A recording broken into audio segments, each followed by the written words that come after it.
Welcome back. This is part 2 of chapter 1, Introducing Interpersonal Communication. In the last video, we talked about what is communication. We talked about the definition that communication is the process through which people use messages to generate meanings within and across contexts, cultures, channels, and media. And we looked at the 3 models of communication, those being the linear model, the interactive model, and a transactional model, with learning that the transactional model is the most complete version of communication. We also talked about what is interpersonal communication. We mentioned how it's a dynamic form of communication between 2 or more people in which the messages exchanged significantly influence their thoughts, emotions, behaviors, and relationships. We additionally also covered how it's transactional. There's a content and relationship dimension to every interpersonal communication that there is, and how communication can be intentional and unintentional. And then we concluded with how interpersonal communication is irreversible. Once it's been said, you can't take it back. Which brings us to our next step in finishing up what is interpersonal communication, is that interpersonal communication helps us fulfill our needs and goals. So, if you know anything about Abraham Maslow's hierarchy of needs, he says that every single human being has needs, and that based on our needs, we want our basic needs met, and that as we get our basic needs met, we go up a chain. So, interpersonal communication helps us fill our physical needs, which are the basics: food, shelter, water, clothing. And as we have those, we get to safety needs, the feeling of wanting to be secure. Our social needs, needing to interact with other human beings, to have conversations and explore how other people live their lives. Then next comes our self-esteem needs, the need to grow as a person and establish ourselves as independent individuals. And then lastly, self-actualization, truly coming into who we are and understanding our world. Interpersonal communication also helps us with our goals. So, as we have conversations with other people, we are learning a little bit more about ourselves. We are presenting ourselves in ways that help us identify who we are, and additionally, they help us to connect with other people. We have some instrumental goals. So, for example, if you want to get to a certain job level, if you want to maybe learn how to play an instrument, all those tasks that we want to accomplish in our life, those instrumental goals, can be fulfilled through interpersonal communication. And then also relationship goals. So we all have a need for some social contact and to establish strong relationships with others. Interpersonal communication helps us to establish those goals. So now we're going to switch gears slightly, and we're going to talk about interpersonal communication competence. So really what that boils down to is that we want to learn how to develop and practice good communication skills. Probably one thing that you learned from speech communication is once you knew better, you probably even did better.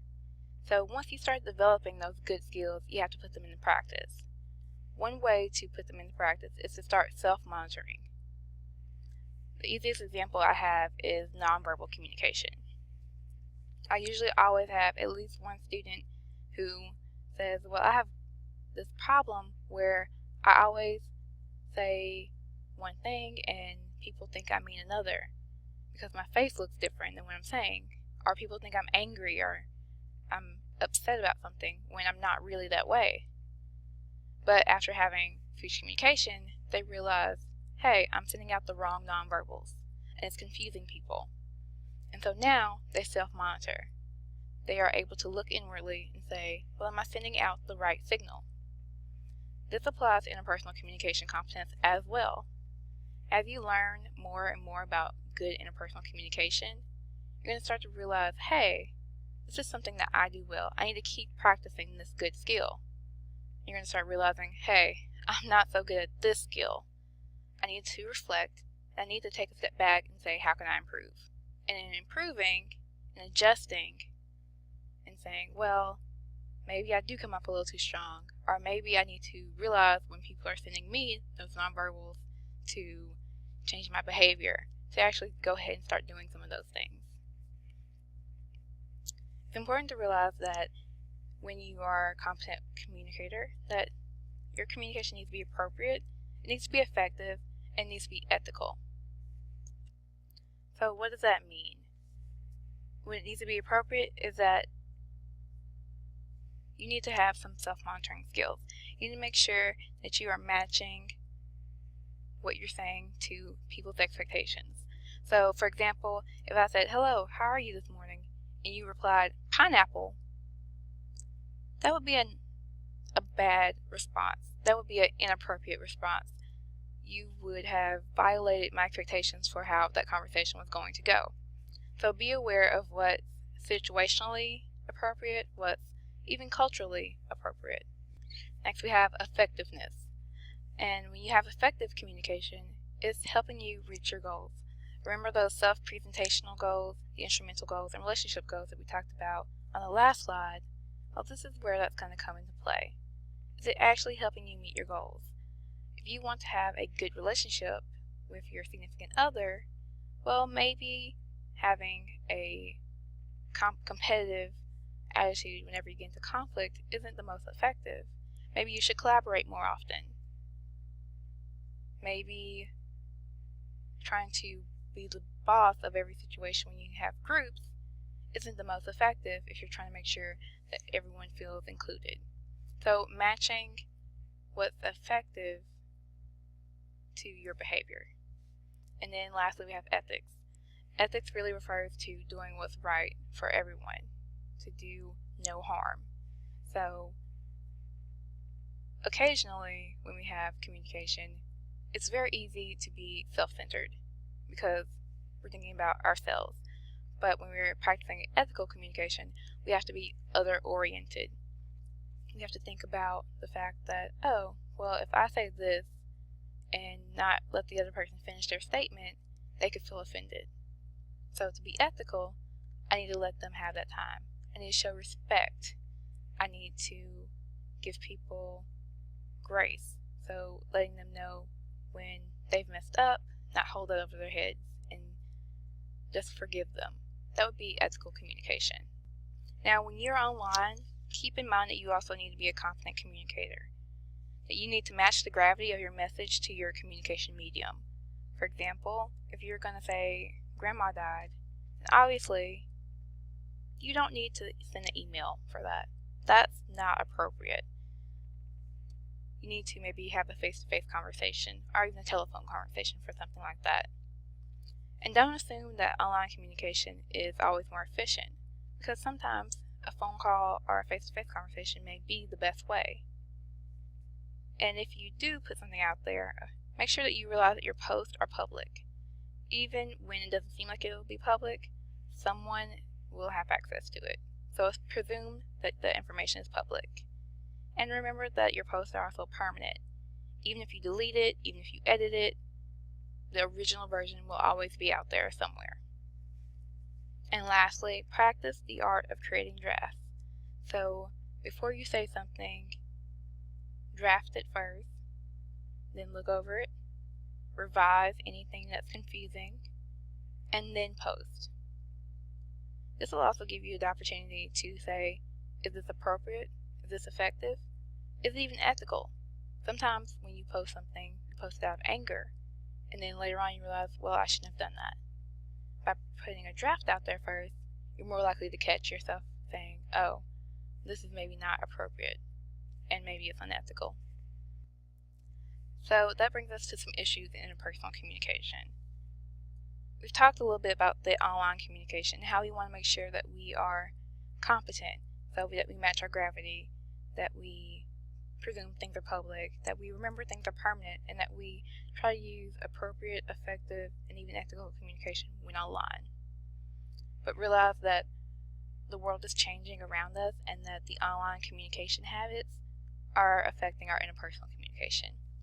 We'll talk a little bit more about that later on in the semester. Also, we need to think about being competent even when it's difficult. It's very easy to say, yes, I'm going to collaborate and compromise and be the best communicator ever when things are going well. But when your back's to the wall and people are angry, emotions are high, sometimes it's a little bit harder to stay confident and to practice those skills. That's really the truest display of confidence, to say, yes, I know I'm very angry right now, but instead of expressing that anger, I'm going to try to collaborate and compromise so that everyone in this party will have their needs fully met. That also makes us think about the dark side of communication.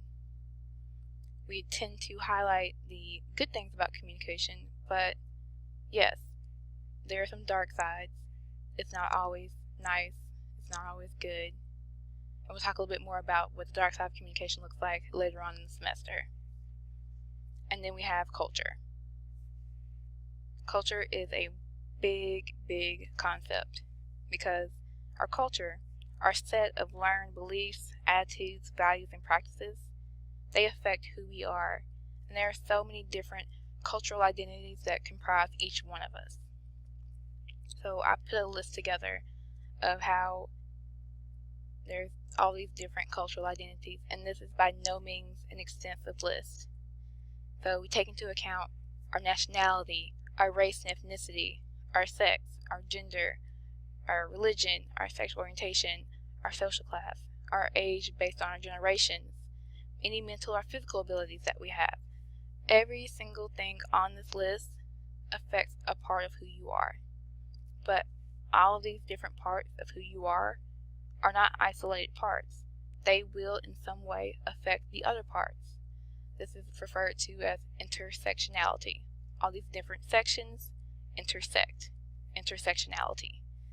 So, because all these parts are a part of you, they're going to affect your interpersonal communication as well. We'll talk a little bit more about what these different parts of ourselves will really truly mean and how they will affect our communication. Specifically, we will look at some gender communication as well.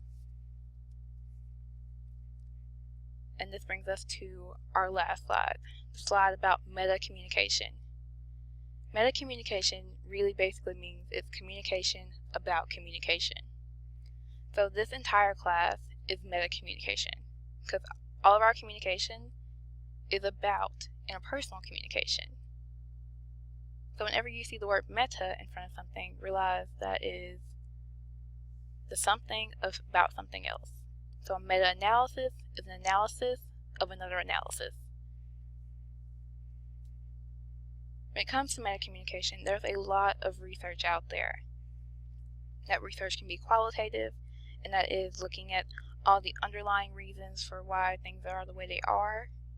It can even be quantitative, where it's looking for numerical and statistic data to say this is the answer for this problem. All this research that's been gathered is in itself another meta-communication. Communication about communication. And it helps us learn all these theories and principles about how we communicate and how we can become more competent communicators. So that was an overview of Chapter 1, Introducing Interpersonal Communication.